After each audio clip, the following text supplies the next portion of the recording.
I'm going to try to make this as short as possible because I have no voice because of being sick and losing my voice from coughing and also talking, repeating myself over and over and over again to the freaking court clerk. I am livid right now, so bear with me. I am very angry. And I'm going to try to explain this the best way possible and try to make this video as short as possible. But fuck, man. Parental alienation. God damn it. First off, the last time I saw my kids was November 21st on my birthday, 2025. Since then, I understand closing for Thanksgiving and Christmas. However, in between, okay, the place that facilitates my supervised visitations has been open. And I've been texting and calling and texting. When are y'all open? When can I make a visit? Can I schedule a visit?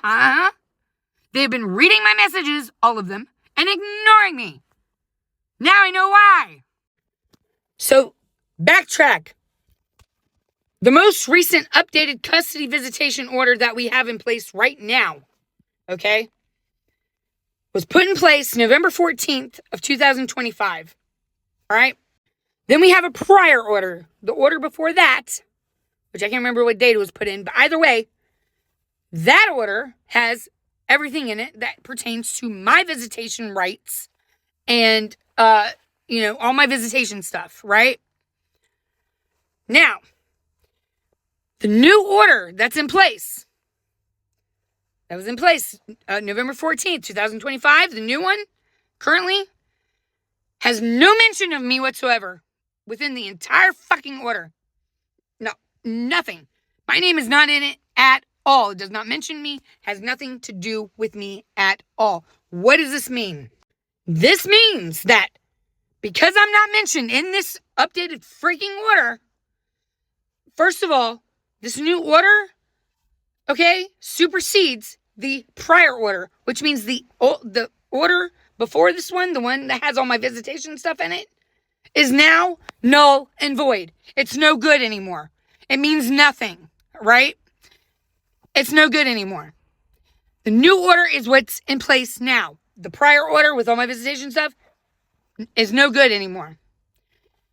Which means I have no fucking visitation order in place. Which means I have no visitation rights or visitations with my kids. But wait, there's more. I just busted my fucking ass for the millionth time. Writing. My hand is about broken from writing so much on extra pieces of paper and shit because I filled up the damn paperwork. Okay, I had to, overflow on other papers and stuff. Front and back, like 8 pages, 15 pages and shit of the custody motion to amend and the visitation motion to amend. And I went to go file it in the court today. They cannot and will not let me file it. I cannot file. I just busted my ass with all this paperwork, right? As usual, what's new? Again, for the millionth time. And they cannot file it because the primary custody where the kids reside, a majority of the time, primarily reside, which is the other custodial, okay? Which is, there's 3 people. There's their father, which I think in a video I made, okay, about alienation, there's alienator 1, which is their father, alienator 2, which is the woman, legal guardian custodial, which they primarily live with right now, okay, the primary physical custody one, and then alienator number 3, which is alienator number 2, her now ex-husband. They were married, but now they're divorced, even though he still has legal rights, legal custody of my kids. So alienator number 1, their father, alienator number 2, which is the primary physical custody custodial, and then her ex-husband, all 3 share legal custody of my kids. So alienator number 2, the woman custodial that has primary physical custody of my kids, appealed. So this current updated order that killed the last order with all my visitation stuff in it, which basically took my visitations away, okay? I have no visitation anymore because of this new order. She went and appealed this current order, right? So now it's going to circuit court. It's going up to the higher court. It's going to circuit court now, which we had a court date, but it got continued because her attorney could not make it on that day because he had a conflict of scheduling. So it had to be continued. And there's no court date, new one, set yet. So because there's pending litigation in circuit court, I am not able to file all of the freaking paperwork that I've been busting my ass on lately, these past week, to amend the motion for custody and visitation, right? For legal custody, physical custody and visitation. I can't file it because there's a pending litigation in circuit court. So until we get that court date, which has not even been freaking set yet, until that happens and we go to court and finish that, then I can file. And then, after I file, then I gotta wait however freaking long for them to set a court date for that filing, for my filing, then, to amend the custody and visitation order. Now, what does that have to do with visitation? Well, here's the thing. Because I have no visitation rights anymore now, because of the new freaking order, and because I have to wait until they make a new court date with the pending litigation in circuit court, because the appeal from the alienator number 2, the primary physical custody custodial, okay? So I gotta wait for them to make a date, get that over with, then I can file, and then I get a court date. And then I gotta wait till the court date, see the judge. And then I don't even know what the judge is gonna do after that. But until that all happens, I can't see my fucking kids. I can't see my kids. Now, their biological sister, my oldest daughter, filed for custody and visitation. Somehow, her filings went through. We go back in March 5th, 2026, for her filings, okay? But I can only testify. I can't state my case or anything because I can't file because there's a pending litigation. But hers went through, so her court date for her filing is March 5th. So either way, March 5th is going to be hearing her matters, not mine. So it's not like I can tell the judge, hey, my visitation's messed up now. He can't do anything about it because there's no filing for it. Because I can't file because of the litigation. Right? So, we'll go to court. We'll go to court March 5th, and then God only knows when we'll go to freaking circuit court, okay? And then, after that, at the very least, even if the judge magically, which he's not, would say, okay, well, let's set this straight. Let's enact your visitation rights again, even if they're freaking stupid supervised that I have to pay for, plus child support. Let's say we enact, hypothetically, your visitations, even in March. I'm not waiting till March to see my fucking kids. November, December, January, February, March. 5 months. I've already been away from my kids long enough through parental alienation and kept away from them. Separated. Broken bonds. And everything. I gotta wait 5 fucking months to see my goddamn kids? And even then, I'm not gonna see my kids in 5 months because that's not my court date. That's my daughter's court date. So, it's gonna be even longer. So, I'm not gonna be able to see my kids realistically, okay? Until probably the end of the summer, fall, or even by November, December of this year. I'm gonna go a whole nother fucking year without seeing my fucking kids again. Again! And these alienators will not let me even have a video chat or meet up with me or anything when they can. They're allowed to go outside of the custody order per their agreement. They have to agree to it. They can let me have a video chat. They can let me, meet up with me and see my kids. It's just that they deny me and won't let me. Because they're keeping my kids from me through parental alienation for whatever the fuck their goddamn reason is. I know their father's reason. He's a diagnosed narcissist and he's vindictive. He hates me. He's vindictive towards me. But the other 2 alienators, the primary custodian and the other one that she divorced or whatever, they won't let me talk to my kids or have anything to do with them. So I might not see my kids for another fucking year. Fuck family court, fuck parental alienation. I'm saying this shit. Yes, I'm fucking pissed the fuck off. Oh shit. I fucking had it, man. Fucking had it. I'm sick of this shit. Shut up. These are evil people. All of them.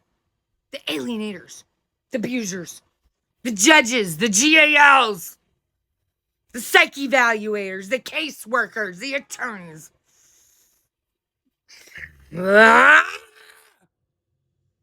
know I seem insane and crazy right now. I don't give a flying fuck. If you haven't dealt with parental alienation and you think, oh, she's crazy, that's why she don't have her kids, fuck you. You don't know what it's like. But if you have been alienated from your kids, if you know, you fucking know. And I know you understand. And thank you for understanding. Because this is bullshit. This isn't just affecting me, it's affecting my fucking kids. And because it's affecting my kids, it's making me even more angry. It's unacceptable. It's abuse. It's the worst form of child abuse that there is. It's illegal. One of the alienators, alienator number 3, the man custodial, that's the ex of the woman custodial primary one. He is starting to get a taste of his own fucking medicine. And he's only starting his fucking hell. I'm far, like way in, not even knee deep. I'm past head deep in it. I've been going through this hell for almost a fucking decade. He's just starting out. He don't even have any clue what he's in for. I highly doubt he pays the fuck attention to what I'm fucking saying when I preach and bitch and complain and preach about parental alienation. I don't shut up about it, and I won't shut up about it. But he pays the fuck attention to it. He'll know what the fuck is happening to himself and his kids. You know what I'm saying? Either way, okay, at least a little bit of justice is starting to occur and karma, but it's not enough. I swear to God, you know how they say there's a greater picture, a bigger, grander plan. God has a bigger plan. The universe does this to us or puts chaos in our way so we grow and learn and become stronger for it. And, there's a plan and, something in the end, light at the end of the tunnel. So help me God, there better fucking be. There better fucking be the biggest piece and chunk of fucking justice anybody has ever fucking seen in their goddamn life. I swear to fucking God. And I know I'm cussing like a sailor. I don't care.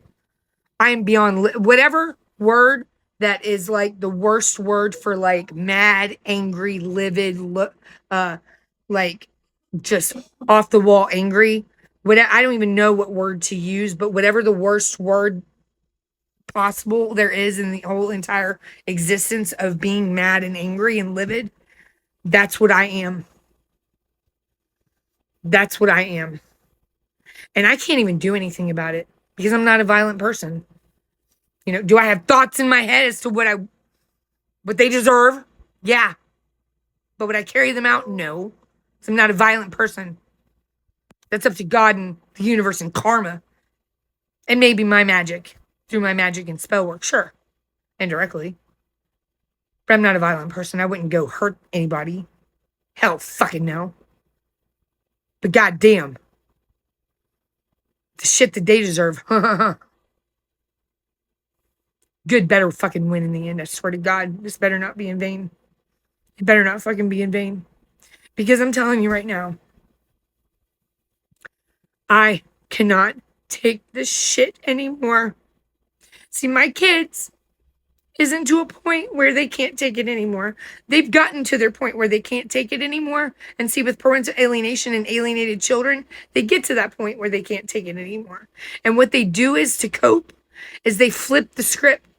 So instead of having that pain and sorrow and grief of missing their parent, they end up having an alliance with the alienator. So it's like that syndrome where the victim sides with the abuser. It's called Stockholm syndrome. It's where the abuser can abuse whoever to the most worst abuse on them, and they'll still side with the abuser, right? They'll tell people, oh no, I'm not abused. I love them. They're great. They have this love, this true, genuine love and care for this abuser because they're so brainwashed and manipulated because of psychological and emotional and mental abuse because they're so brainwashed. You know what I'm saying? And that's what basically happens is these alienated kids get this, not necessarily Stockholm syndrome, but like it.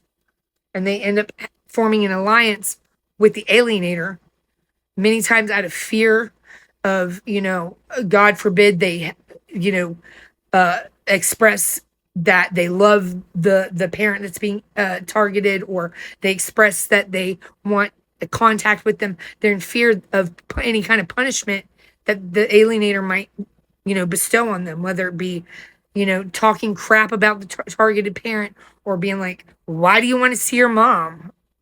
She's stupid. Or, I'm your mom. I'm better than her. Why do you want to talk to her? She's crazy. Or, stuff like that. There's so many different ways of saying things and doing things that they do, and gatekeeping and stuff like that. That it's just the kids get to this point where they go numb and they shut down, and then it's like they can't take it anymore. They can't take the grief anymore. So they go into this mode, survival mode, pretty much. And then they side with the abuser.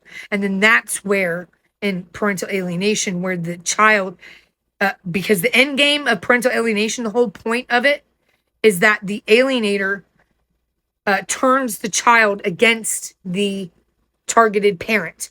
That is the end game. That is the end result. That is the purpose of it. Okay?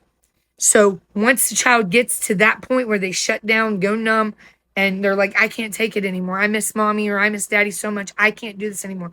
And to cope, they side with the alienator, and then they start rejecting the targeted parent. So they get to a point, the rejection phase. So like I'm at the point with rejection phase because like for my daughter, she didn't come to 2 visits already. And for no reason, because she just didn't want to. She didn't want to spend time with her mommy. And there was a point where my kids, they begged and cried. Mommy, when are we coming home? I love you. I miss you, mommy, mommy, mommy. Now, they could give a shit less. They don't care. I mean, deep down, they probably do. But that pain is so suppressed and oppressed in their heart and their soul that it's like, I've lost my kids. And the thing is they don't get to this point where I am in my pain because I can't let it go. I'm grieving over my babies who are alive. I can't numb the pain. I don't have an alienator or an abuser to attach to. I don't have anything. It's my purpose for my kids. And the alienator took them from me. So the kids form an alliance. They start rejecting me and the targeted parent to cope. So they don't ever get to the point where I'm at, the targeted parent, to where it's never ending pain and strife and grief. It's like, I feel like I'm already dead and I can't breathe and I'm just this shell, like this walking, like empty shell, just this skin that has this breath that breathes. I don't even know what to think or feel anymore. Yes, I'm in therapy. Yes, I am mentally stable and I take my medications and all that shit. And I'm on a healing journey and spiritual journey, blah, blah, blah. I'm still of sound mind. But on the flip side, I do feel insane because it's driving me crazy because it hurts so much. Because the difference between grieving over a child who is dead versus a child who's alive is at least parents who have a child who died, the cycle of grief, it's like denial, anger, blame, bargaining and then making peace or whatever have you, whatever the I think it's 5 stages or something. At least a parent who has a child who's dead can come to a peace because the child is gone. And at least they can believe in their spirit, that their spirit's with them, or something, and they can come to some kind of peace about it. It still hurts. They still grieve, but to move on with life and to be able to live the rest of their life out, they come to a peace about it. Unlike us parents who are alienated, grieving over children who are alive, we never get to that point. So we are living in a constant, non-stop, forever long state of hell. Pure fucking grief. Pure hell. It's like my heart is so broke that I feel like I don't even have a heart anymore. I actually, honestly, yesterday I went to the doctor and they wanted me to go to the ER because they thought I was having a heart attack. And I should go to the ER maybe, but I haven't yet. My sister, she's go to the ER. Because my the bottom number on your, when you take blood pressure, the bottom number was really bad. And she says there's a lot of pressure on my heart right now, and that my pulse was really high. And the thing is from Christmas till a little bit past New Year's, and then intermittently after that, I've been having like really severe chest pains that I've never had in my life, like really bad, like around my heart.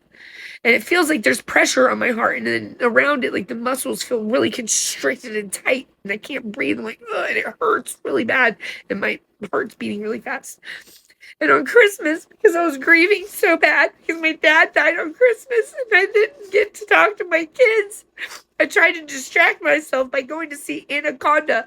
That's Paul Rudd and freaking Jack Black. And I figured, they're funny guys. Maybe they'll make me laugh, So I tried to distract myself. It didn't really work. I giggled a little bit, but that was it. And then I had a panic attack walking out the damn theater. And I had these pains in my chest, and I thought I was having a heart attack, and I almost went to the hospital because I was like, because I don't know what having a heart attack feels like. I don't know.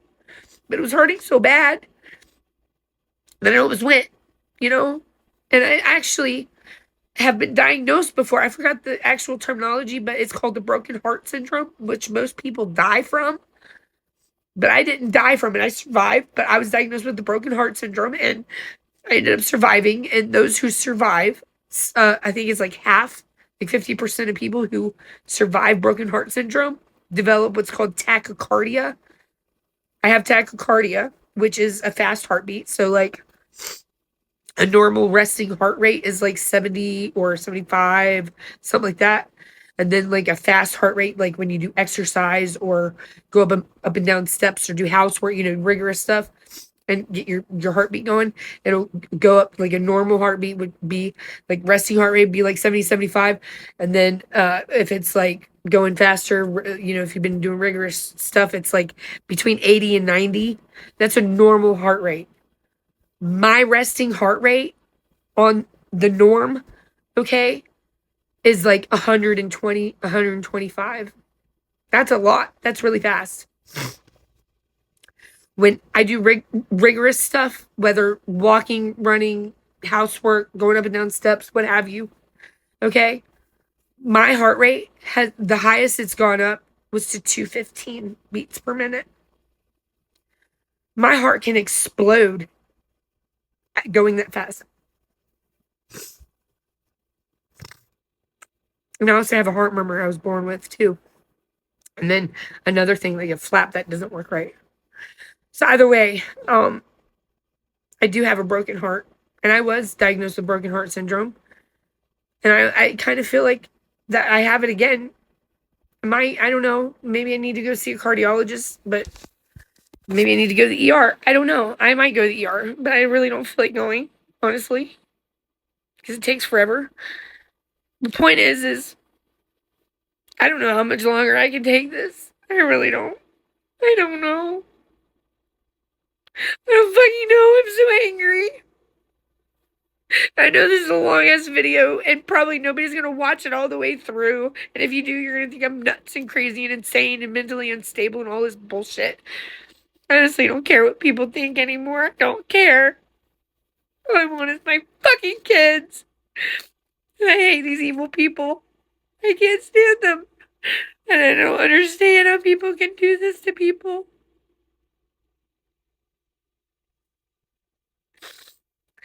I really don't.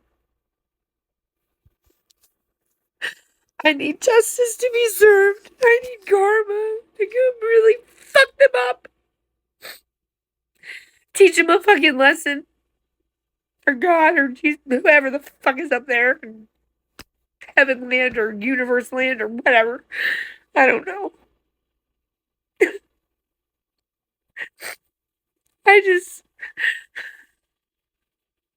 I'm sorry, I'm crying. I don't even know what to say right now. I'm so fucked up. I'm pissed off.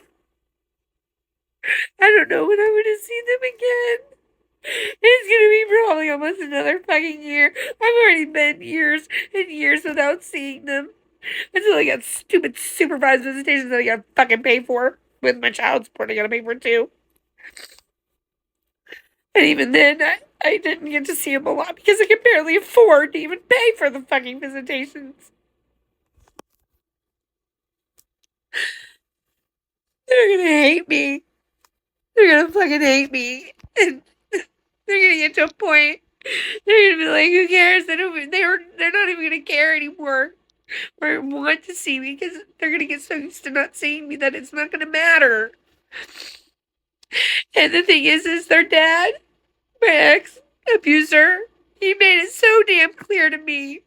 He etched it in my brain. He said, and I'll never forget it, these are exact words: I'm gonna take the children from you, and you'll never see them again. And then you'll be the one paying child support. And now look, he was right. That fucking evil, malicious, narcissistic, evil fucker. Demon. It's a fucking demon. And I don't understand why this bad, evil shit happens to good fucking people. I'm not perfect, but I'm a good fucking person. I'm a good human. I have a lot of love in my heart, even though my heart's broken. I don't even know how I love still. I don't understand it. I don't understand where my love comes from. I don't know. Because I don't have heart to love from anymore. But I'm trying to be a good human. But, like, why do good people get this and then the bad people, it's like they live a great life and get whatever they want. And it's very rare that justice happens and they, get what they deserve. It's very rare. Why do they get everything? It's like, do I have to turn into an evil fuck face to fucking get what I want? Do I have to be controlling and turn into a narcissist or be a bitch or be whatever? Like, do I have to start being mean to people to get what I want? I don't want to be like that. I don't want to be a mean bad person. I can't do that. I can't do that to people. Fuck.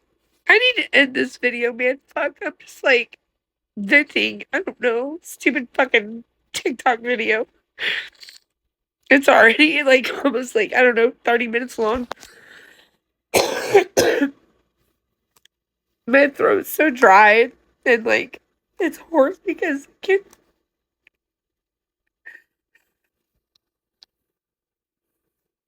if you are another parent that's going through this shit, no, you're not alone. And if you're not a parent that's going through this, if you're somebody who thinks I'm just crazy or don't believe me or think that I did something wrong or did something to deserve this or even not or whatever, just understand that this parental alienation shit is true evil. And if you don't know what it is or what it's about, go look it up. Go down the rabbit hole and educate yourself, even if you have nothing to do with it. You know, it's not good. It's bad. It's really bad.